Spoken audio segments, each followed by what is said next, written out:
muito clara. Que é verdadeira, né? Que é verdadeira, tá? Que o dinheiro vai ganhar sempre. O que eu tô dizendo, existe hoje já existe um pedido na CBF, Guerrinha. A gente não tá sabendo discutir o Brasil, a gente não tá sabendo discutir o futebol brasileiro. Existe uma corrente hoje, no ano passado subiu de 5 para 7 o número de estrangeiros no Brasil. Tem um protocolo na CBF agora que pede para 9 o número de estrangeiros no Brasil. Por quê? Porque alguns dos grandes clubes brasileiros estão vendo que é mais fácil contratar jogador mais barato no mercado sul-americano do que pagar por jogadores brasileiros. Mesmo que a gente esteja diante a gente inflacionou estupidamente o futebol brasileiro, sobretudo nos últimos 2 anos. O Brasil funciona da seguinte maneira. O Flamengo aumentam as receitas e a gente paga muito mais pela mesma matéria-prima. Isso. É um negócio inacreditável. O Paulo Miranda, num ano, custa 200, aí ganha mais dinheiro, como ele joga mais, né? Eles dão mais dinheiro pro Paulo Miranda. Peguei o exemplo do Paulo Miranda, mas podia pegar o exemplo de qualquer outro jogador. Isso tá errado. Isso tá errado. Eu tava conversando, tive a oportunidade de conversar com o empresário do Jardiel. E eu gostei muito da forma como o Grêmio negociou a categoria de base no episódio do Jardiel. Dando a realidade, tentando criar um teto e uma organização. Gostei muito do trabalho da categoria de base do Grêmio. Estabelecendo metas, né? E batendo o pé em valores muito legais.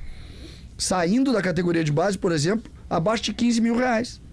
Por quê? Porque o Grêmio aprendeu que dá 80, bota o menino na zona de conforto e ele não joga mais. O Grêmio tem muitos exemplos.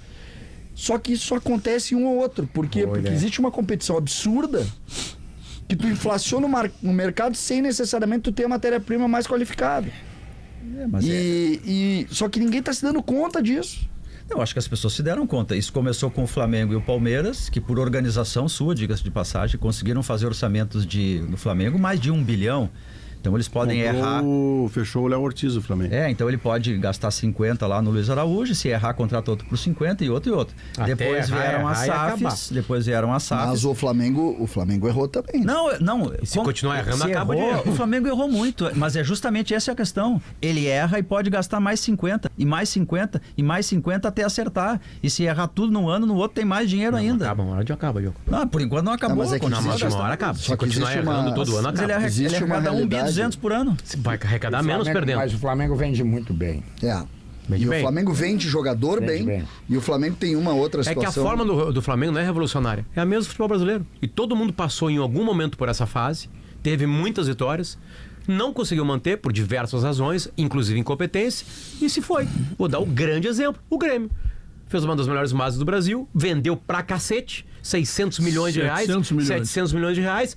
Um monte de incompetência, foi parar na segunda divisão. Mas aí tem o déficit. Mas o Flamengo já teve um ano patético. Eu sei que o Flamengo tem mais dinheiro. Mas o Flamengo só arrecada porque ainda os caras estão ali. Daqui a pouco começa a cair. Mas o Flamengo tem um trabalho, Diogo. Contrata outro. De marketing, que é muito legal. Olha Mas o marketing só porque o César, o marketing só funciona. Isso tá ganhando. Ele teve um ano ele vem ganhando 19, 20, 21, 22, 22. Porra, tá ganhando muito, né? Isso é matemática de economia. Eu só quero que a gente coloque esse nível de queda, perdendo, talvez não seja tão drástico como o Grêmio e Inter. Que aqui é mais complicado porque a gente depende mais desses outros ativos, diferente um pouco deles. O que eu quero colocar, por exemplo, duas questões que aconteceram com o Grêmio essa semana. Bem claras. O Grêmio hoje depende de alguns ativos. O Grêmio depende dos patrocinadores. O Grêmio depende mais de alguns ativos. O Grêmio depende muito de venda de jogador. O Grêmio tem uma pérola aí, 2 para vender ali na frente, que pode inclusive salvar o buraco de 120 milhões da Série B. A Série B causou um buraco de entre 120 e 150 milhões. É, por aí. 150 milhões. É que eu tô dizendo só coisa básica que tu deixou de arrecadar. Eu vou dar 2 exemplos. Ontem, inclusive interessantes os exemplos pra gente raciocinar. Guerrinha, o Grêmio foi num evento que foi patrocinado pelo seu patrocinador. O Grêmio não recebeu a premiação, obviamente causou uma série de constrangimentos. Ontem a gente todos viram uma baita de uma campanha de marketing com uma gremista, que é uma modelo internacional, a Ambrósio, que tinha uma camisa do Grêmio no Paris Fashion Week, eu acho. Isso. Com a marca da Brahma na camisa. Grêmio não ganhou nem real. Hã? Grêmio não ganhou nem real. Não, acredito que sim, tá? Eu acredito que sim, até porque era uma camisa oficial do Grêmio. A pergunta que eu faço: vocês acham que o Banrisul gostou dessa ação? Acho que não. Achando que não. Mas o que eu... E esse é o cuidado. Por que eu tô dizendo isso? Pode ter sido O Grêmio, marca de guerrilha. o Grêmio precisa desse cuidado. O Flamengo escolhe essa é a diferença de correr outro páreo. Eu acredito 100% que o Potter Em sustenta fevereiro a gente participa. o Potter sustenta a questão do fator humano. Eu concordo assim 100%. Não existe a gestão científica, não existe proteção possível que te salve do fator humano. O cara tem uma gestão ruim e tu tá ferrado. O problema é que se o Flamengo, perdendo o Potter, perdeu, foi mal, deu tudo errado. Se ele perde 400 milhões de receita, ele sai de 1 bi 200 para 800 milhões. Ainda é 300 a mais que Inter e Grêmio. Se ele perder, então, se ele perder, ele ainda fica com muito dinheiro. 400 milhões de receita, o Flamengo quebra. Diogo, Não, mas aí ele vai estar arrecadando 800 milhões. Diogo, eu vou tirar contratações, tá? Eu vou arredondar a folha do Flamengo para 400. Outra. Muito bem. E no Grêmio tem uma coisa, eu não sei atualmente, mas tinha uma coisa. As lesões eram demoradas para voltar ao time do Grêmio, né? Elas continuam, né, gente? Ainda assim? Continua. Pra que voltar cedo? Isso troço. Tem que curar bem. Curar? Isso aí não. Não, eu também acho que para voltar meia boca não. Agora, por exemplo, ontem eu perguntei, o Felipe estava fazendo ontem. O Jonathan Robert. O Jonathan Robert. O Jonathan Robert fez uma lesão de Menisco. certo?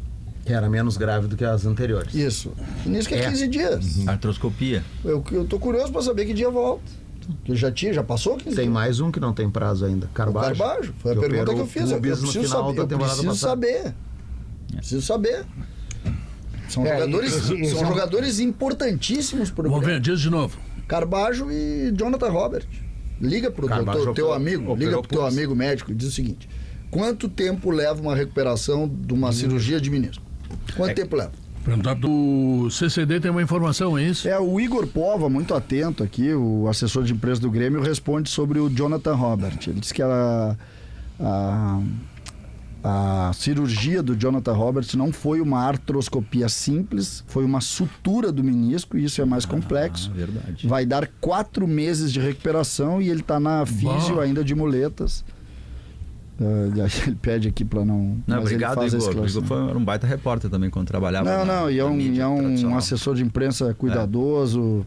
Parabéns. Não, era muito bom repórter. E também o Jonathan Robert, mesmo que não tivesse essa gravidade além da cirurgia mais complexa, pelo histórico dele de estar na terceira cirurgia, eu acho que era natural dar mais um tempo para ele voltar, Não, esse né? Para rapaz não tem que ir numa benzedeira. para não se ter lesiona, risco na e é volta, coisas né? graves, né? Acho muito legal 3 cirurgias é duro. Acho muito legal a participação e a atenção da assessoria de imprensa do Grêmio, que vai meu elogio ao Igor, porque é exatamente isso. Para não se deixar criar especulação, assim que se resolve. É exatamente assim que se resolve. Parabéns, Igor. E ele não conversou contigo, conversou com milhões de... Ele falou com os gremistas que estão preocupados com isso. Deixa eu